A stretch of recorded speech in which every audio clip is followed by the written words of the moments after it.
And it took me a really long time to hear the voice of my good Father in heaven saying to me, John, I never asked that of you. Like, I never asked you to be broke. I just asked you to obey me. Where did you get that mindset that that's synonymous with being broke and struggling financially? So the work that we do today with Entree Pastors, we are here to blow up the narrative of the starving pastor. I'm done with that narrative that to say yes to God is also to say yes to poverty. I call BS on that, and it's time to set some people free from that limiting belief. Welcome to The Community, the podcast devoted to home service businesses who desire to make an impact while making an income. Each week, we will hear real stories of business owners who decided to do it their way and start a business. Yep. And today we have got, the epitome of a minister in the marketplace, Mr. Jon Sanders. Yeah, it's going to be so good. You're going to share a little information on him here in a second. But first, we have been missing some Brady on the podcast. Yes, we've missed him. That's so sweet. That makes me feel so well. No, we really have. It's not the same without you. We got like low energy here. You got no, that's not true. You do. Viagra energy. Is what you got. First down. Yeah. Hey, and so Brady, would you let everyone know what's been going on in your life, why you've been gone for a couple of weeks? Man, the last 10 weeks, I was telling Josiah this right before we started, I have been sick week over week. I get sick, then my wife gets sick the next week, I get sick. I have been sick more in the last 10 weeks than I have in the last 15 years, and that is not an exaggeration. Yeah. On top of that, we do have a newborn who's, had some tongue ties, had some operations done. Just a season where I've needed to be home. Now, I wish it was more restful, but that's where I was, and I'm very, very happy to be back. This is very energizing to me. Yeah, well, super thankful. We miss you. Thank you for being here. And if I was a conspiracy theorist, which I kind of am not, maybe, I don't know. That sounds like that is a conspiracy in itself. Yeah. Man, there's something going on. Oh, like, this is 3.5 weeks with me. People seem to be sick with stuff all over the country. Yeah. And not only that, it's also, it seems like, what's the other thing that you just said? I wanted to point that thing out. The tongue tie. Yeah, I have theories about that. I have theories too, man, with GMOs and what we dude. eat and stuff like that. Like, it seems like my kid was born with it. It seems like it's more and more prevalent. And there's also a debate in the whole community that that's not even a real thing. And people are just trying to, it's all over the board. Wow. Yeah. But when you look at like what that can affect later in life, it's certainly worth looking into. Hey, if you're a conspiracy theorist or think something is up in there, put something in the chat that you think that is going on. Or maybe Lord, we are opening Pandora's box right now. Yeah. And for today's show, we talk about, starting a pressure washing, scaling, leadership, marketing, sales, operations, finances. Today, we're kind of hitting the idea. So if you're somebody that is in ministry or has been in ministry, this is your podcast. I'm even going to say, if you're someone who has sat in the church pews and wondered about large churches and salaries and things like that, this is your podcast. Yeah, that's so good. Yeah. So today is specifically going to be geared for ministers in the marketplace. And so we're kind of covering this idea of, can you be a pastor? Can you be in ministry and be outside the pulpit or outside of a denomination? And so we really want to bear that, because there's something within us. Like when I was in ministry, I really didn't think that I could be a minister outside. It sounds so dumb to even say it now, but in my head, I thought that I had to be inside the church in order to be a minister. And I felt like I was doing something wrong. Kind of like a teacher who says, you know what, I think I'm tapping out. And the teachers are like, the principals and different administrators, they think they're doing something wrong by transitioning from something they want to do when they're younger. And it's like, where did you get this idea that you can't? It's an identity too that comes along with the terminology pastor. Yeah. So we're going to talk about identity today, ministers in the marketplace. The gentleman that we have, he's incredible. He was the first person to ever have me on a podcast. He called me up when I was at Exponential, and I was like, I'm going to be on a podcast. I thought it was the coolest thing of all time. I thought I had hit the lottery. And so would you share with our listeners who our guest is and what all he's done today? He's excellent. It's always a blessing to be in a room with someone who's smarter than you. And I think that we found that man. We've got Jon Sanders on today. He's the co-founder of Entree Pastors, where they help pastors achieve financial freedom by encouraging them to think, act, and thrive as prosperous entrepreneurs. He's got over 20 years in ministry, and he has a passion for using his voice to motivate and inspire leaders in business through his professional coaching, speaking, and his podcast platform, which later on we'll probably get into where you can find Jon and let him kind of go in through that. But we just want to welcome Jon in right now. Jon, are you here? I'm here, guys. I'm pumped, man. Let's do this. Thanks for having me on the show. Man, thank you for being here. I feel like, again, it's always nice to know that there's someone better than you and smarter than you, and to surround yourself with those people is an enormous blessing. So, not sure why you agreed, but here we are. So for some of us, it's easy to find rooms like that. I was about to say, I'm blessed all the time. I'm blessed about every time I walk into a room. Jon, I'm thinking about I'm writing a manual called Ministers in the Marketplace manual, and I'm thinking about putting at the end of it for dyslexics, because I don't feel like the book would qualify for people that are intelligent. So I'm like, I need to write it just for full disclosure. Like, this is for fifth graders. You know how they do for dummies? For dyslexics. Minister in the Marketplace for dummies. Nice. Yeah. Those are the best kind. The ones that are written for intellectuals, nobody really understands that anyway. So like, you write them for dummies, and you'll get the right audience, because there's a lot of us out here. So, hey, Jon, I normally start off with the first question, and it's kind of an open box. And so, would you do our audience a favor and just share with who is Jon Sanders? Yeah, well, I'll try and make this kind of brief. A lot of times when we get asked that question, we go right to the work we do in the world. But honestly, who I am a child of the living King, the King of Kings. And I know that sounds a little cliche, but that's who I am. I'm a child of God who's given me a passion to be creative, to build things, to grow things, and to serve other people. What that has looked like in my life story, just in a nutshell, is I grew up in and around pastoral ministry. I'm a preacher's kid, had a pretty good experience with that not all preacher's kids can say that, but it was a good experience for me growing up in the church. I learned to love the church. But I can tell you this, I never wanted to be a pastor, even though my dad kind of encouraged us, me and my brothers, to look at that direction. I was like, absolutely not. That is not for me. The thought of preaching just terrified me. I wanted to play professional football. The NFL never got that memo because they never called me. So in high school, I started to look at a career in the fire service. I thought, man, that'd be cool to be a firefighter. And by God's grace, I was given that profession at the age of 21. I went to work for the Peoria, Illinois Fire Department. Thought I'd do 30 years, in a full career there and retire at 51 with plenty of life left to do other things. And then God just messed up all my plans, man. Like, he really did come calling for me to preach. And I promise you, I did my best to outrun that calling. And like, God, I love you. I'll serve you. Please don't ask me to lead a church or to preach. It terrifies me to even think about that. And he won that wrestling match. Over a few years of me trying to outrun that, I finally came to a place of surrender in my life and just said, God, I think this is a huge mistake. But if you want me to preach, I will. And long story short, we transitioned out of that career as a firefighter and went into pastoral ministry as church planters, moved out to a little rural town in South Dakota back in 2004, planted a church. And in those years, we saw that church grow to 6 different multi-site locations. And in 2020, I kind of was really feeling a need for a new season. I was kind of burned out in that system. It was wonderful. I'm grateful for my years in that role. I have a lot of really great things to take away from it. But the last few years, I've really transitioned into a new season of ministry that has had me more out in the marketplace. And we can get into all of this. One big part of that really became kind of a struggle for me internally is I had a cool opportunity as a full-time pastor of this growing church with multiple locations.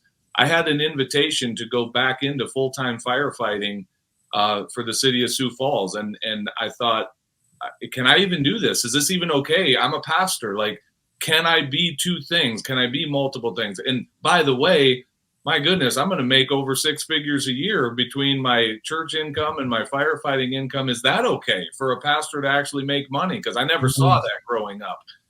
So that journey really led me to where I am today, because I had to work through a lot of mindset struggles.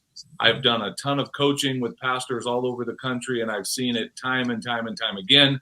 And so now I'm in a place going, man, I want to set pastors free to live the life that God has called them to live, to serve as He's created them to serve, and to break free of these limiting beliefs. We have such a narrow definition of what ministry is and how it's supposed to be done. And so anyway, that's kind of just an overview of my life story and the work that I'm doing in the world today.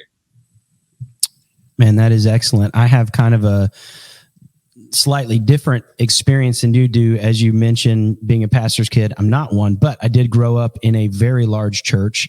And I am curious, as you're mentioning, like, hey, my dad was kind of pushing me, I have opinions on that anyways, as it relates to pushing the kids into what, could be looked at as almost like a family business, although that's debatable. But question for you, why was it that you were kind of fighting a little bit of the urge in the beginning, coming out of, childhood into adulthood? Was it, why were you fighting the idea of becoming a pastor? Yeah, that is a great question, Brady. My dad used to say something that I thought was a bad idea then, and I'm here to tell you 100% it's a bad idea now. He would say to us boys growing up, and by the way, I have a lot I'm grateful for in terms of my spiritual foundation and the home I grew up in, but this is a horrible piece of advice. He would tell all of his sons, every young man should head for the ministry, and if God doesn't want you there, he'll close the door. And what that meant, head for the ministry, meant in our very fundamentalist, legalistic upbringing in the church, it meant you go to 4 years of Bible college, you surrender to the call to preach. Because again, if you really want to serve God, there's really 2 ways of doing that. It's full-time as a pastor or full-time as a missionary. Anything outside of that is kind of secular work, and it's just kind of less than. So every young man should just head for the ministry. I'm here to tell you, every person, man, woman, child, you should do anything other than try to be a pastor. Like, if God wants you there, I promise He will lead you into that. He will call you into that. You cannot outrun a calling from God. So I'm not trying to minimize that, but we've made such a mess of the right people going into the wrong profession because they were told this is what it looks like to fully serve God with your life. And so I'm here to I would tell any of my kids, you do anything other than be a pastor in that traditional sense of what we've defined as pastoring. Like, if God lets you do something else, you thank Him every day and you go do it. And I know that sounds really negative. I'm saying some of that a little bit tongue in cheek, but to answer your question, Brady, what was it that was behind that wrestling match? I don't know if I can answer it in just one single sentence, but I'll tell you this: finances were a huge part of that. I watched my parents struggle financially, and I didn't like it. I didn't like that thought of, man, we just constantly are going with, and again, I had so much to be grateful for. I don't want to make it sound like it was just this, poverty-stricken childhood, but there was a lot of limitation. There was a lot of messaging around, we can't afford this, we can't afford that. And I made a direct correlation between this is because we've chosen to serve God with our life. I look at other people who are not in ministry. They seem to be doing fine, but since we said yes to the Lord, we get to kind of suffer financially for it. Fast forward to the point that I surrendered in my young adult life and said, okay, Jesus, if you want me in ministry, I'll go. I also said with that, therefore, I will also be okay struggling financially. And I fulfilled that to the T. For many years, I regret to say, I led my family in such a way that we struggled financially. We lived paycheck to paycheck. We held our breath every time we ran the debit card at the grocery store. Like, is there enough in the checking account to buy groceries this week? And it took me a really long time to hear the voice of my good Father in heaven saying to me, John, I never asked that of you. Like, I never asked you to be broke. I just asked you to obey me. Where did you get that mindset that that's synonymous with being broke and struggling financially? So the work that we do today with Entre Pastors, we are here to blow up the narrative of the starving pastor. I'm done with that narrative that to say yes to God is also to say yes to poverty. I call BS on that, and it's time to set some people free from that limiting belief. Yeah. So, John, real quickly, man, there's like 25 different questions that we can ask you from it. And it's like, I'm going to let these guys ask a few questions. But I want to start with one question is, where did we get this idea from? Like, why did pastors at a certain day and time in ministry get the idea that in order to be in ministry, you have to vow to a level of poverty, like we're taking a Francisca vow or something? Where did that thought or that idea come from? I wish I knew. I don't know the answer to that question, Josh, but it's a real thing, man. Like, it is a very real mindset. It's often not even spoken out loud. It is just very accepted. We joke about it, we in the church, like, God, you keep our pastor humble, we'll keep him poor. And we all kind of laugh about that. But we are very much okay. We have a strong mental framework for a pastor who's struggling financially. It's just kind of part of the deal. We do not have a strong mental framework for a pastor who's thriving financially. Ask me how I know. I go into these groups on Facebook that are full of pastors, and I start sharing these concepts, and I get some of the biggest backlash and haters coming from pastors and people in the church who just think it's ridiculous. I get called all kinds of names because I'm out here trying to tell pastors, you can have more. You don't have to settle for this limiting belief. So I don't know the answer to your question, Joshua, but I wish I did know the person who started it, because I'd like to have a conversation with them. John, have you ever been in a staff meeting? Yes. Yeah, thank you for getting that one right. And have you ever felt like a bird on a wire, and you're just listening to the older pastors talk about life, and you feel like a bird that's looking back and forth, listening to everybody's story, and you learn that at the end of their ministry time or career, they are like praying for mortgages. And I'm like, after 40 years of giving your life in ministry, you don't have any money set aside, no investment. I don't remember, I was part of a denomination, and I don't ever remember any financial education on investments. I come from a poverty mindset. A lot of kids that end up in ministry were drug dealers, potheads, high school dropouts. We come from a brokenness, and then we go into ministry. We don't know how to manage nothing, but there's no structure to really teach you how to be faithful inside of ministry. And they offered classes by people that we love and care about. What's the one guy that teaches finances? Dave Ramsey. And I can't go because I'm teaching the kids. Even when there's classes available. And so I think I caught on that pastors, by the end of their tenure, they don't have money for insurance. They don't have money for a house. And then the church forgets about them, and it seems like they're gone. So you kind of saw it coming a little bit. I'm watching it like a bird on a wire, just like this, back and forth. And then I'm like, if I leave ministry, how am I going to provide for my family?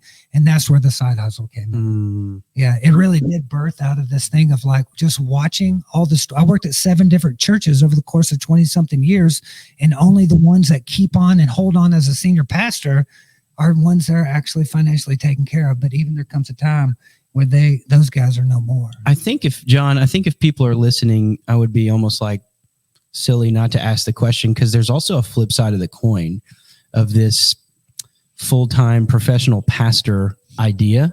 And that can be very successeful or very not. And it depends on how you define success. But like, I grew up in a church that would have been classified as a mega church before most churches were mega churches.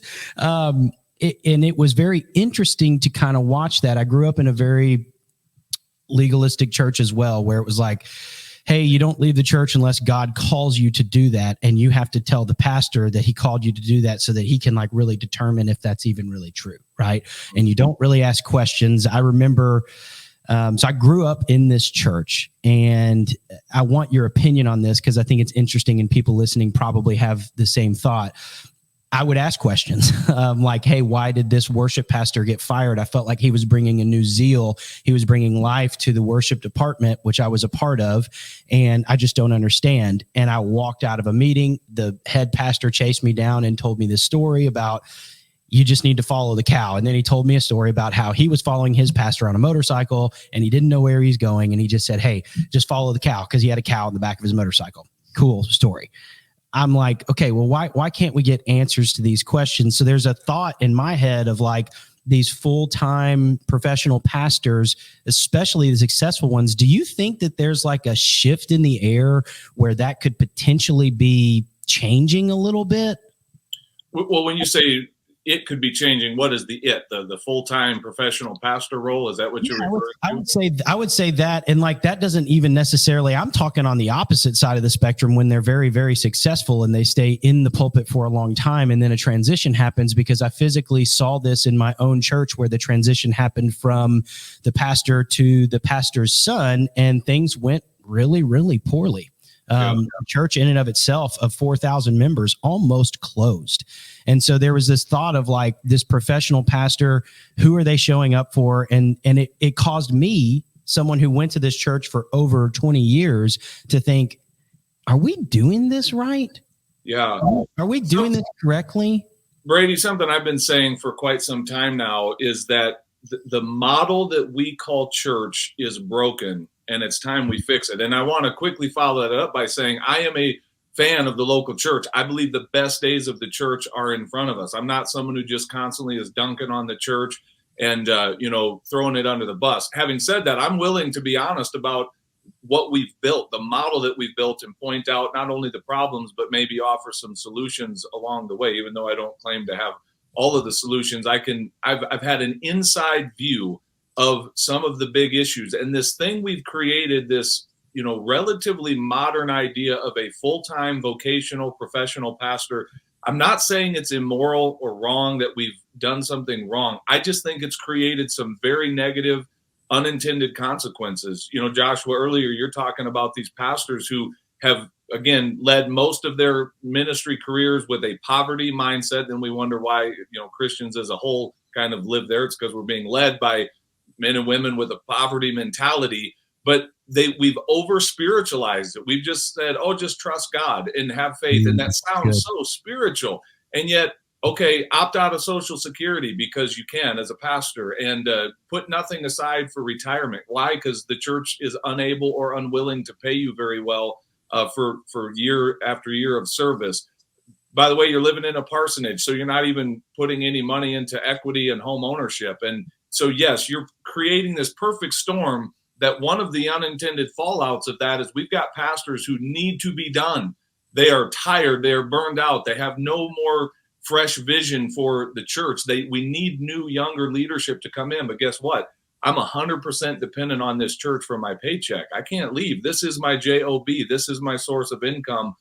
Exactly. What a horrible place to be. I could go on and on with some of these unintended consequences of that full-time professional pastoral role. Again, I'm not opposed to us paying pastors for the service that they provide in the church. I think there's a biblical case to be made for that. I'm just not a fan of a pastor being 100% dependent upon their church for their entire paycheck. I think it's really bad for the pastor, and I think there's problems that it brings up in the church as well. Yeah, wow, man. That's so good. I've got a lot of questions, but I'm not going to have time to answer all of them. But I do think that I might be on a little bit of a different side than you guys. You guys have worked through this and have landed on this. I've never been in ministry. I've volunteered at my personal, my church. That's about as much, institutional ministry that I've done. Now I do ministry in the marketplace now, which is incredible. And I love this. But as it relates to having this poverty mindset, there's a lot of scriptures that go both ways. Do you think that Jesus's life and how he lived, do you think that plays a big part in how we view finances? I mean, he talks about him not having a place to lay his head. See, I think there's extremes on both sides. I think there's the extreme that some might label the prosperity gospel that, takes some verses maybe to an extreme out of context. Mm-hmm. And yet for anyone that pushes against that extreme, I'm telling you, there's about 10 on the other side of the ditch that are in this place of poverty. I think there's probably a healthy middle ground, because I've heard all the explanations of the wealth that Jesus was surrounded with. But I also know those verses you're referencing. I know scripture says the love of money is the root of all kinds of evil. And I believe that. But I also believe it's possible to have money and not serve it. Like to serve God and to love God above all else, and to also grow in your wealth. We see that all throughout Scripture. So I think there's a healthy tension somewhere in the middle of the road that says, I'm not serving money, I'm not chasing after money and the things of this world, but I'm also not so closed off to the idea of this abundance that Jesus seemed to promise us in John 10:10. I've come that you may have life and have it more abundantly. And we want to apply that to every area of life except finances. For some reason, like that can't apply to our finances. Sure. Why can't it? I just finished reading the book of Proverbs 13 times this year. And it's because I'm reading a chapter every day for the month, plus going through it in my Read the Bible in a Year program. So it's like Proverbs is full of wisdom on how to handle finances and how to grow wealth and become wealthy. So I just think Christians need to get off that poverty thinking and just embrace that God's okay with us having some money. Don't serve it. It's a horrible master, but it's a great tool to advance God's kingdom. For one more word about money and pastors that love this idea of kind of pushing back against wealth and whatnot. They have no problem asking the wealthy people in their church for those donations. Where's that wealth coming from? Someone's in the marketplace creating that wealth. Right. So why can't you be one of those people, Pastor, and have access to that as well? Jon, I want you to speak to the person that is actually listening right now and is struggling with this idea of being able to start something where he can have something. What would you say directly to them that they need to know that that if they knew, their lives would be a little bit more free?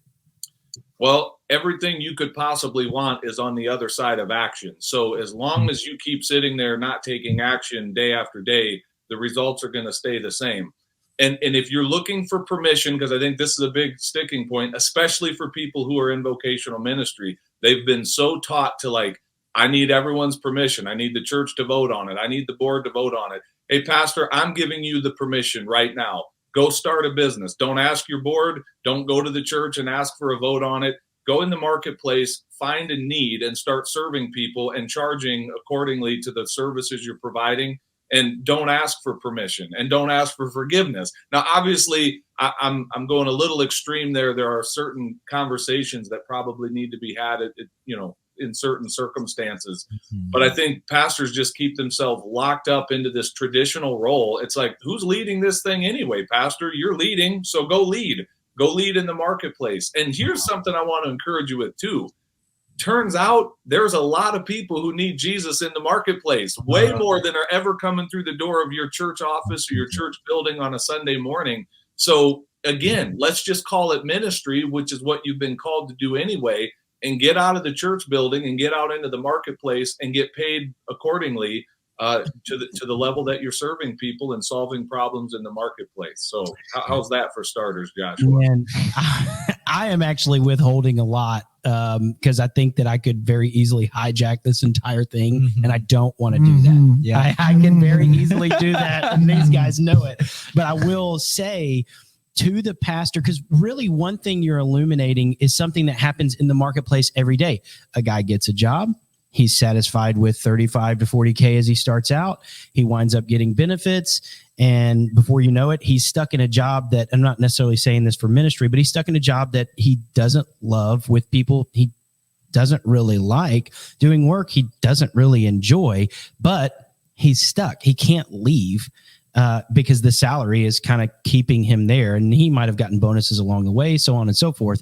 What do you say to the pastor who is stuck in all the same things with an added thing of, I don't really have any skills. I've only been a pastor.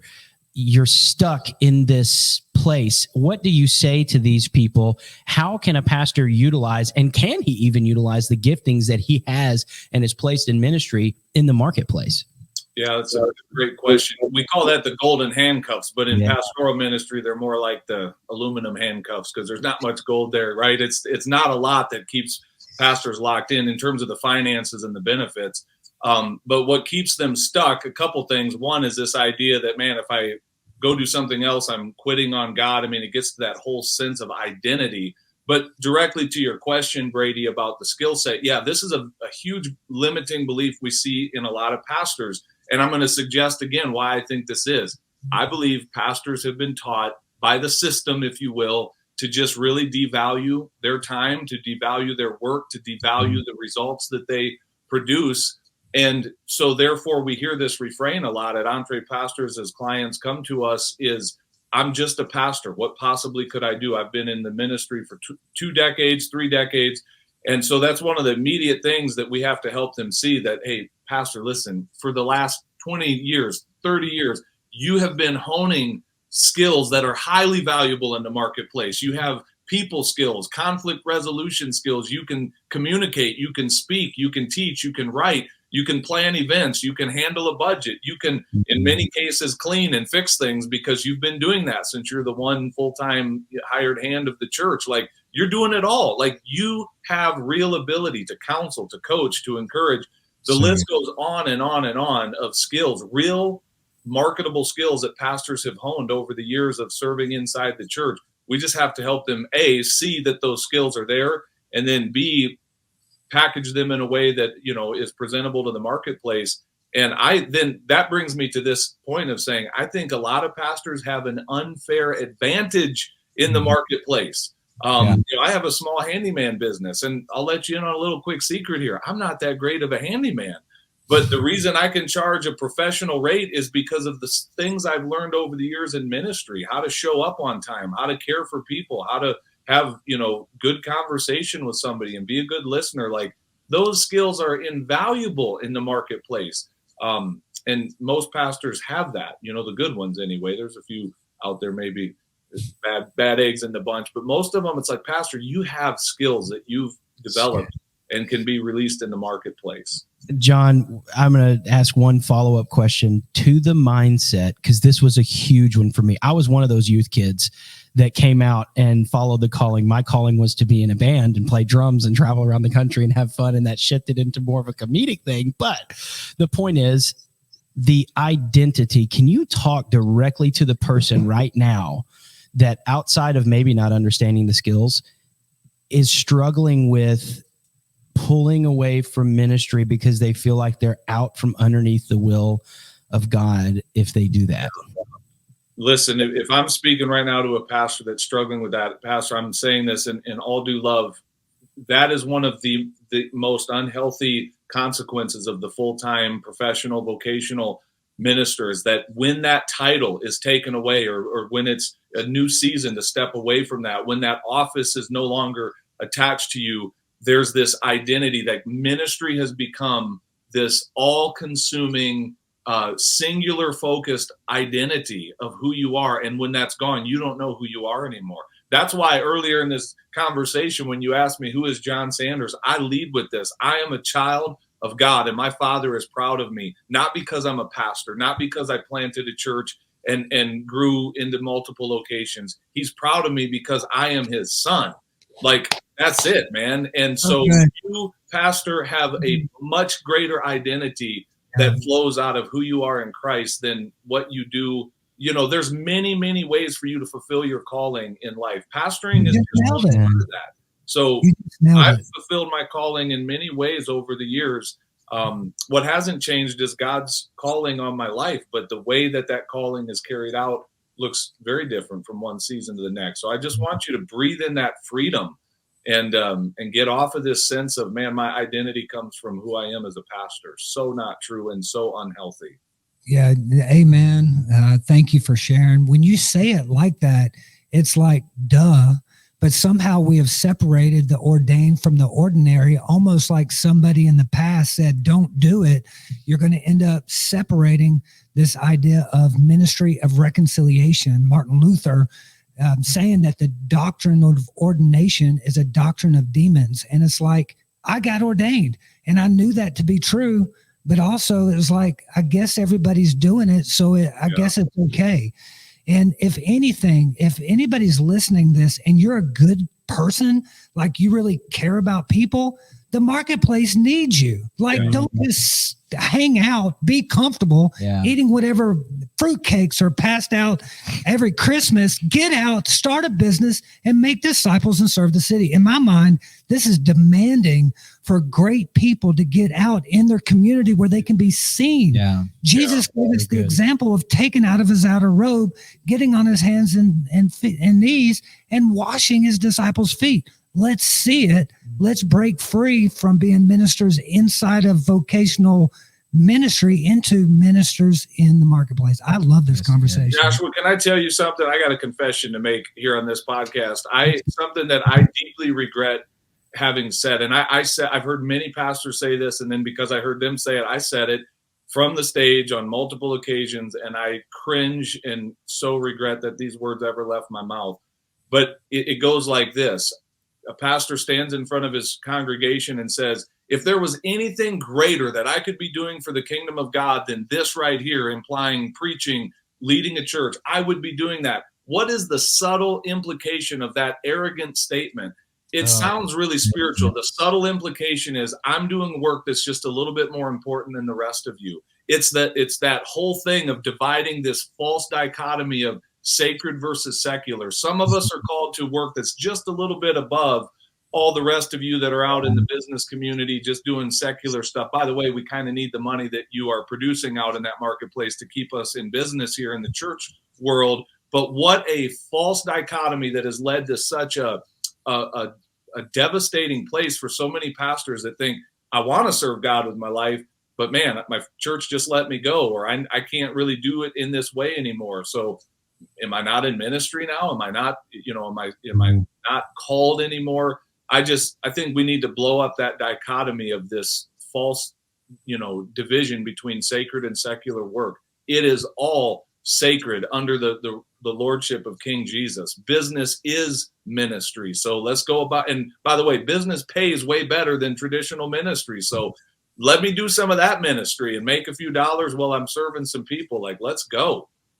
Jon, I wish that what you just said made me think that I need a little segment on this show where I have a lemon and I can just squeeze it when something's juicy. Because that was juicy, man. That was so good and so raw. Why a lemon, though? I mean, because juice. Because when life gives you lemons, you squeeze the juice. Like, if I had juice, I want orange juice, though. I mean, I'll get an orange. I can get an orange. That's fine. Just juicy. I'm bringing an orange here. And we're going to see if you can squeeze juice out of it. I can definitely squeeze juice out of it. Now that we kind of made it to a place in the show where there's been so many powerful words just directly spoken to these people. And there's a follow-up question to this, but one question would be, okay, you've illuminated that people have skills. We've illuminated that they may have aluminum handcuffs. What are some pathways for people to start taking a step, one in front of the other, to actually get on the other side of action from what they're hearing? Yeah, at Entre Pastors, we kind of introduce people to three broad pathways, and I won't go deep into them, but one is kind of the information-based pathway, which a lot of pastors gravitate toward. That's where you monetize a message. You build a business around a core message through speaking, writing, coaching, membership communities, that type of a thing. It's more working with your ideas and information. Another one is like e-commerce. We talk about, the ability to sell things online and or even retail if you want to go down that pathway. And then the third one is exactly what you guys are doing. It's service-based business, man. It's someone who's willing to go out in the marketplace, get their hands dirty, and meet a need that is there, whether it's through, painting, landscaping, lawn mowing, handyman stuff, car detailing, whatever it is. Like, you're providing more of a physical service. And so, again, we don't have a one-size-fits-all approach to this. We introduce some broad pathways and really help you discover, like, how has God wired and shaped you? And let's help you take a step in the direction. Some people come to us, they already know the business they want to start. They've been dreaming about it for a long time. And then others are like, I really don't know what I want to do. I know I need more income. And then we kind of walk them through a process of like, let's figure out how you've been wired by God. And then let's find something that's a good fit for you. And then let's walk beside you as you launch your business and get out into the marketplace. Yeah. Thank you, Jon. We've got about 6 minutes. Is there any questions that Josiah or Brady that you guys want to, if you got one more question to ask them, what's kind of leaning in? Brady, you got any? It's I mean, tough. Yeah, I've got a lot. The question is, can I get on a call for the next 2 hours and chat with you a little bit more? No, the answer is yes. Anybody that wants to get on a call, I'm very easy to reach, and I would be seriously happy to sit down in a one-on-one conversation with any of your listeners to just kind of help see where you are, get clarity on your goals, your dreams, and see what we can do to help you move forward in that. Let me plug you real quick, John. Anybody that's listening that is looking for their next steps, go ahead and chat with somebody that helps people take their next steps. And so make sure you visit Entre Pastor. We're going to put his contact information in our show notes, but go ahead and reach out. You are more likely to be successful if you connect yourself with people that are successful. Yeah. And trying to do it on your own and by yourself is one way to maybe, I don't want to say ensure, but from the stats that we've learned on just how to launch a successful pressure washing company, is that you're 80% likely to fail if you don't have other mentors, networks that you're a part of. But if you partner with folks that actually know what they're doing, and John is able to assess kind of what your strengths are. I chatted with a dude 2 days ago. He's oversees over 100 churches, and he doesn't know what he could do in the marketplace. And the dude would be an unbelievable coach, but he has limiting belief. Well, I don't even know where to start. I don't know who it's like. Well, why don't you learn? Well, hold on. Sorry, guys. I'm still battling a little bit of bronchitis. It's not contagious. Okay. But it's just still there. But that's what I was going to say. That was going to be my next statement as well. Is like, I also, John, I have like 180 invention ideas in my notes. That's not even right. No, let's not go. They're just ideas. They're just written down. You know what I mean? Because there is a thought of this is kind of, I don't even know where to begin. And so it's not just why don't you learn, but how can they get in touch with you? And also I would say visit pressurewashingpastor.com. You guys know what we do here. If you've been listening, that's another thing that another avenue to go, because if you surround yourself with the right people, you'll succeed. Yeah. But what's the first place they can go to get in touch with you, to have like an introductory call or follow you on social media or whatever? Because that is a limiting thing when you feel like you have to take that step alone. That usually keeps people from actually walking in the direction to invent something or start a business. Yeah, well, you guys are just throwing out a great piece of wisdom there. Get somebody in your corner. Walk with somebody. Don't try and do this alone. The easiest way to reach me is entrepastors.com. Everything is there. You can contact us through the website. The podcast is there, all of that. So go there, but push through that. Don't just go visit a website. Like, actually reach out and say, hey, man, I'd love to jump on a call with you. You're going to find a real human being on the other end of that, myself or my partner, Les, and like we would gladly jump on a call and help you. So, take that action, and we would be happy to serve you in any way that we can. And I'd like to say one last thing. This is also directly to the people who are not behind a pulpit, but believe that there is some kind of idea, a real idea behind ministry in the marketplace. If you're not behind a pulpit even, but you just have a heart for making disciples, you have a heart for changing the community that you're in, it's the same method. Yeah. It's the same method. So don't think that it's just directly that. So if you've been listening and you've been wanting to start a business and you love this idea of a team aspect of ministry in the marketplace, do the same steps that he's saying. So good. Yeah. John, you get final words. If there's anything left unsaid or something that you want to, a plea that you want to make, you get final words. And so it's an open mic at this moment, John. That's dangerous giving me the open mic, but I'll keep it really brief. I just want to speak a word of encouragement. I know I've been, giving you both barrels here in this conversation, and it might be easy to feel overwhelmed. So if there's a pastor specifically listening to this, I just want to remind you that where the Spirit of the Lord is, there is freedom.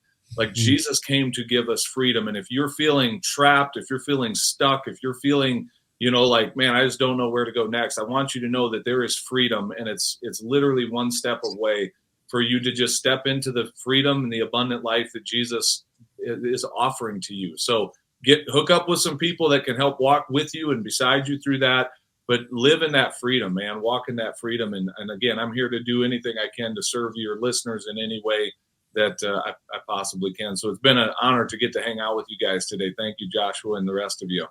Yeah, we love you, John. And we're going to have you on as a future guest. We're going to encourage people to join your mastermind, specifically if there are pastors looking to open a side hustle or transition from vocational ministry to marketplace ministry. But if you enjoyed this show at all, we're going to make an ask that you like, that you subscribe, that you share. We're trying to get a message out inside of our community, specifically the home service industry, that a great place to start a business is inside of your city. Why not take something that we've already created a model for and consider becoming a minister in the marketplace through? Our goal is to be the largest network of pressure washing pastors in the country.